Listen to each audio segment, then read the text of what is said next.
摆脱继续在做你乖巧的徒弟，到时候你甚至可以不……这都行了，但也有很多东西一次机会，没有人会甘愿用。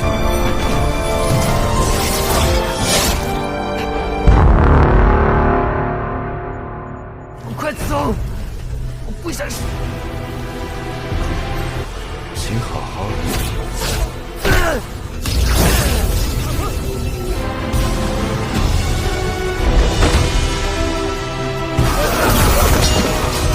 你快醒醒啊，阿爷！阿爷。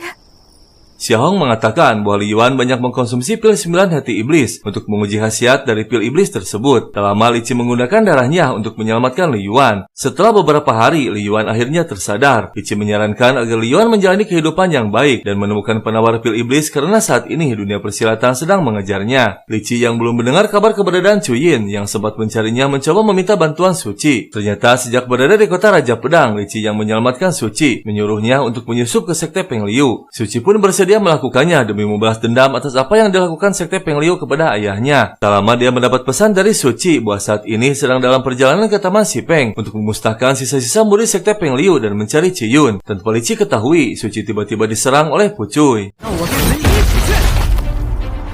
我知道我刀枪不入，终于来了。 Dari kejauhan, boneka manusia yang dibuat Mudan membuat perangkap dan Su Qi pun menyadarinya. Tak lama muncul sekelompok orang yang terkena racun akibat meminum pil iblis dan menyerang mereka.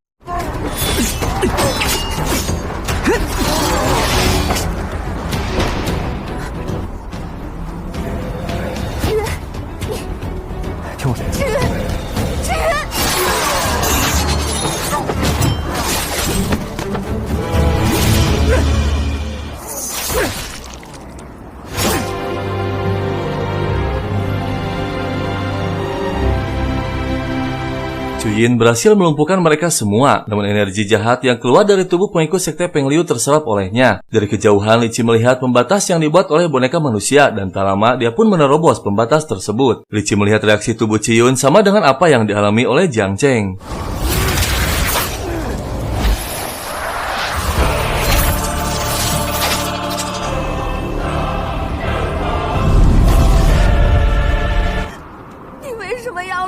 Li Qi mendapat informasi dari Su Qi bahwa Chu Yin telah diracuni sejak 3 hari yang lalu. Taman Xipeng adalah tempat di mana Mudan memproduksi pil iblis. Su Qi menduga jebakan ini memang diatur untuk Qi Yun. Pil tersebut dapat membuat mentalnya tak stabil dan melupakan kenangan yang paling menyakitkan. Untuk itu Su Qi tak akan muncul di hadapan Qi Yun agar tak memicu reaksi dari racun tersebut. Li Qi pun memberikan darahnya demi menahan racunnya untuk sementara waktu. Dan benar saja saat Qi Yun tersadar, dia tak mengingat kejadian yang dialami sebelumnya. Li Qi menemui Li Yuan dengan membawa beberapa tanaman obat yang dibutuhkan untuk membuat penawar pil iblis. Li Yuan terkejut saat mengetahui bahwa Li Qi berencana menambahkan darahnya ke dalam ramuan. Li Qi mengatakan bahwa mungkin saja itu akan berguna karena darahnya kini kebal terhadap racun apapun. Keesokan harinya digelar pemilihan umum dan Li Qi mendapatkan suara terbanyak. Dengan begitu, Li Qi pun resmi menjadi ketua aliansi pedang yang baru. Malam harinya, diam-diam Pang Tao menemui Mudan dan ternyata masih hidup, menyerap energi jahat dari jasad yang Pang Tao kumpulkan.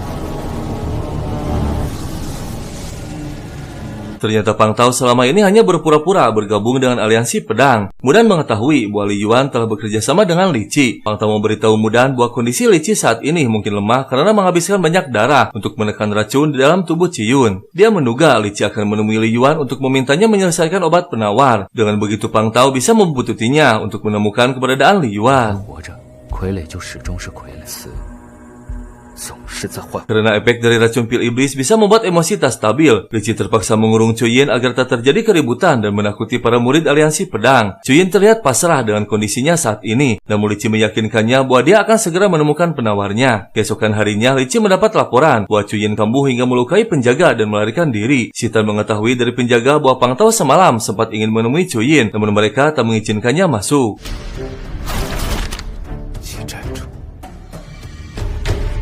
让他逃了，死鬼！怎么没有看住他呢？他有。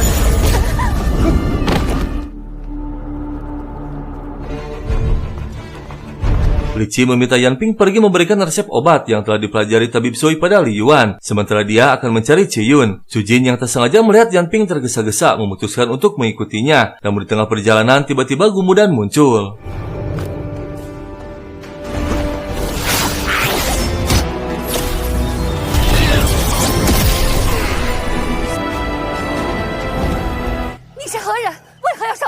Mengetahui Mudan masih hidup, Yan Ping memerintahkan Su Jin menyalakan tanda peringatan. Namun tiba-tiba Pang Tao menghentikannya. Su Jin dan Yan Ping terkejut mengetahui Pang Tao ternyata hanya berpura-pura. Tak lama Yan Ping pun menyerangnya.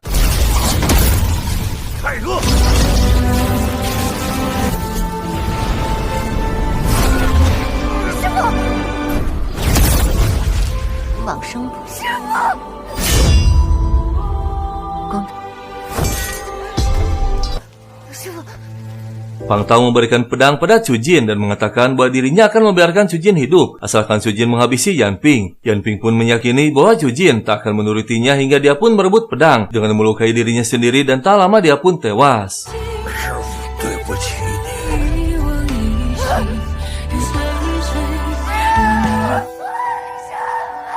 Su Jin yang tubuhnya mulai terkena efek racun bertemu dengan sekelompok bandit yang berasal dari desa yang sama dengannya. Mereka sempat menanyakan kabar Su Qi yang mereka tahu merupakan tunangan Su Jin. Namun setelah mengingat Su Qi, tiba-tiba emosi Ciyun mulai tak terkendali. Su Qi mencoba mengantarkan Ciyun kepada Li Qi. Namun dalam perjalanan salah seorang temannya tak sengaja menyebutkan teman si Peng hingga efek racun pun kambuh kembali. Ciyun tanpa ragu melukai semua temannya termasuk Su Qi.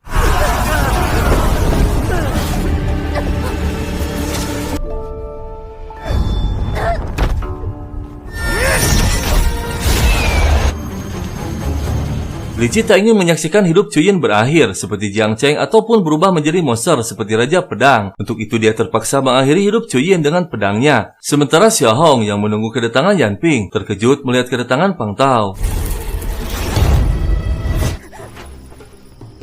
Saat Li Yuan muncul, Pang Tao mencoba membujuk Li Yuan untuk ikut bersamanya. Dengan kondisi saat ini, Li Yuan seakan tersihir dan dia pun pergi bersama Pang Tao dan meninggalkan Xiao Hong. Keesokan harinya dalam upacara pemakaman Yan Ping, Li Qi adalah orang yang terakhir datang dan bertanggung jawab untuk menutupi peti mati. Dia berjanji pada Yan Ping akan membalaskan dendam pada orang yang telah menghabisinya.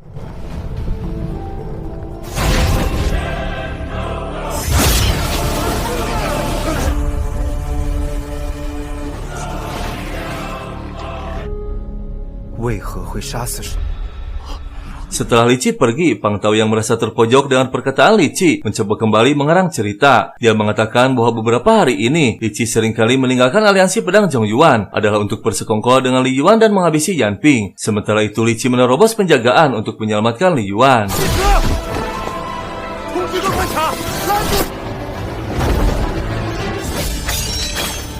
Li Qi membebaskan Li Yuan dan memeriksa kondisinya. Li Yuan mengatakan bahwa seharusnya Li Qi tak datang karena ini jebakan untuknya. Li Qi bergegas membawa Li Yuan pergi. Namun tiba-tiba Pang Tao muncul disusul dengan yang lainnya. Pang Tao mengatakan bahwa Li Qi adalah dalang yang sebenarnya. Bahkan dia pun mengendalikan Mudan. Li Qi mengingatkan Pang Tao bahwa luka yang didapat Yan Ping berasal dari ilmu yang dia kuasai dan dipelajari dari Mudan.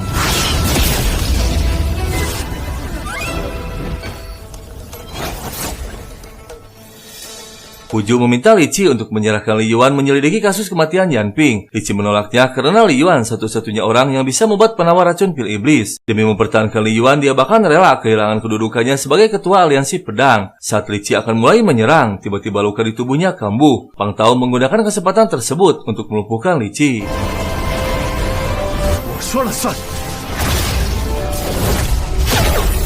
Xian Ji dan Lang Hun muncul untuk membantu Li Qi. Bersama Xiao Xi, dia bergegas membawa Li Yuan pergi, sementara Xian Ji menahan serangan dari Pang Tao. Dia mengatakan pada mereka jika Yan Ping masih hidup, pasti akan sangat kecewa melihat murid-murid aliansi pedang termakan oleh hasutan Pang Tao dan tak lama dia pun pergi. Li Qi membawanya ke suatu tempat. Tiba-tiba Li Yuan kesakitan dan Li Qi pun terkejut karena sebelumnya dia telah memeriksa kondisi Li Yuan dalam keadaan baik. Li Yuan mengatakan bahwa dia menyesali kejahatannya pada Li Qi hingga tak lama Li Yuan pun tewas.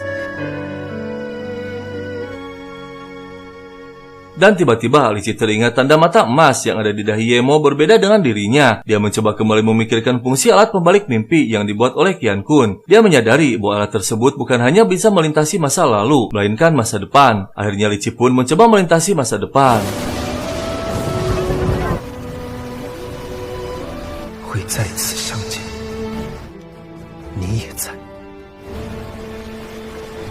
Di tempat lain tanpa diketahui Pang Tao, Mudan akan mengorbankan nyawanya sebagai sumber kekuatan yang akan diserap oleh pilar Tong Tian. Mudan sudah memprediksi bahwa Li Qi akan memasuki masa depan untuk menemuinya. Saat Pang Tao menyadari rencana Mudan, dia mencoba melarikan diri.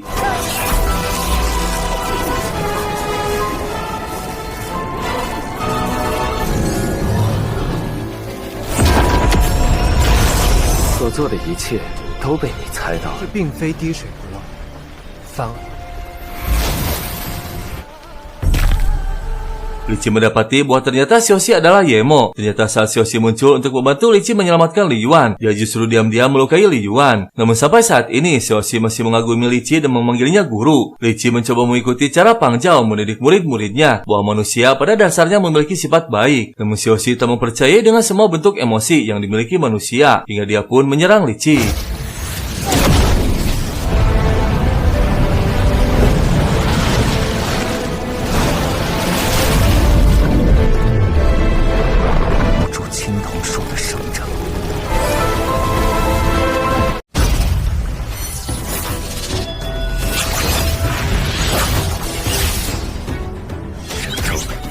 让他们摆脱手，继续在做你乖巧的徒弟。到时候，你甚至可以不许多邪恶，但也有很多东西一次机会，没有人会甘愿用。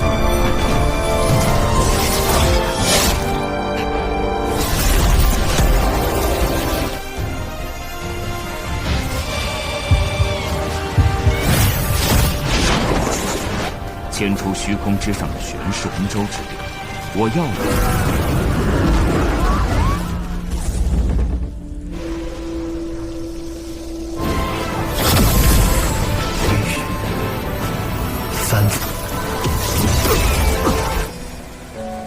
人间繁华。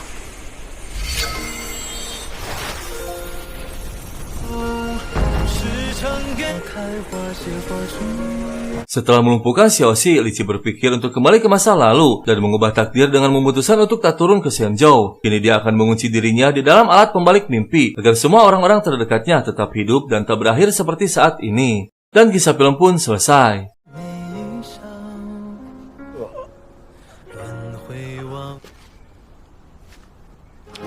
今天可以早点回去，就这一上午，阿兄就10人，能不能？是啊，此行啊。